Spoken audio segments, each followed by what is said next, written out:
আসসালামু আলাইকুম। আজকে নিয়ে আসলাম মজাদার খিচুড়ি, পাতলা খিচুড়ি বা লেটকা খিচুড়ির রেসিপি। ব্যাচেলর ভাইদের জন্য অনেক সহজ উপায়ে রেসিপিটা তৈরি করে দেখাবো। তবে নতুন আপুরা আছেন যারা নতুন রাঁধুনি, তাদেরও অনেক কাজে আসবে আজকের রেসিপি। চলুন দেখে নিই ঝটপট কিভাবে এই খিচুড়িটা রান্না করে নেওয়া যায়।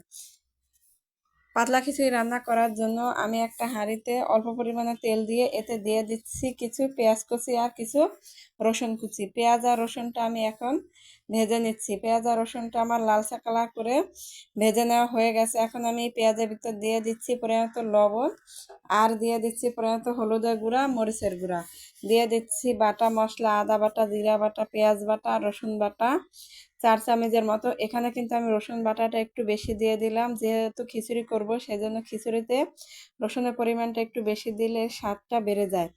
এরপরে মশলার সাথে একটু পানি দিয়ে এখন এই মশলাটা একটু নেড়ে নিচ্ছি।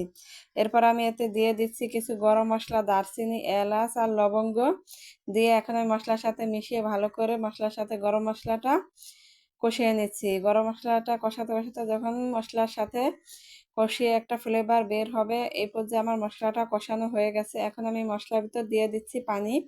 যেহেতু আজকে পাতলা খিচুড়ি করব সেজন্য পানির পরিমাণটা একটু বেশি লাগবে, আমি ঠিক ওই পরিমাণে পানি দিয়ে দিলাম। এরপর আমি জাল করে নিচ্ছি। জাল করতে করতে যখন পানিতে বলক চলে আসবে, এখন আমি পানির ভিতর দিয়ে দিচ্ছি একসাথে চাল আর ডালটা। এরপরে এই খিচুড়ির স্বাদ আর একটু কালারফুল করার জন্য আমি এতে দিয়ে দিচ্ছি একটা গাজর আর একটা আলু, যেটা আমি এরকম কুচি করে কেটে নিয়েছিলাম। এরপরে আমি এখন চালের সাথে পানির সাথে সবজিটা ভালো করে মিশিয়ে নিচ্ছি। নিয়ে আমি এখানে দিয়ে দিচ্ছি 4 থেকে 5টা কাঁচামরিচ দিয়ে এখন আমি ঢাকনা দিয়ে ঢেকে দিচ্ছি, যাতে খিচুড়িটা পুরোপুরিভাবে সেদ্ধ হয়ে যায়।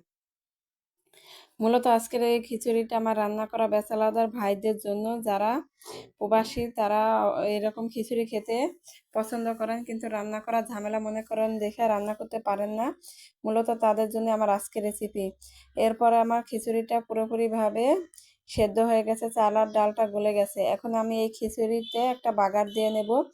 এই বাগারটা দেওয়ার জন্য প্রথমে আমি এখানে দিয়ে দিচ্ছি 4 থেকে 5টা শুকনো মরিচ। এরপর আমি দিয়ে দিলাম তেল, দিয়ে এখানে আমি দিয়ে দিচ্ছি কিছু পেঁয়াজ কুচি আর রসুন কুচি। এই বাগারটা কিন্তু খিচুড়িটা রান্নার শেষে দিলে খিচুড়িটার স্বাদটা কিন্তু দ্বিগুণ বেড়ে যায় আর অসম্ভব মজার হয়ে থাকে। আর বাগারটা দিলে কিন্তু খিচুড়িতে আলাদা একটা ফ্লেভার আসে, খেতে কিন্তু খুবই ভালো লাগে। এরপর আমি পেঁয়াজ আর রসুনটা ভালো করে মরিচের সাথে ভেজে নিচ্ছি। পেঁয়াজ আর রসুনটা যখন এরকম লালচে কালার হয়ে যাবে, এতে আমি দিয়ে দিচ্ছি 1 চামচ কালো জিরা।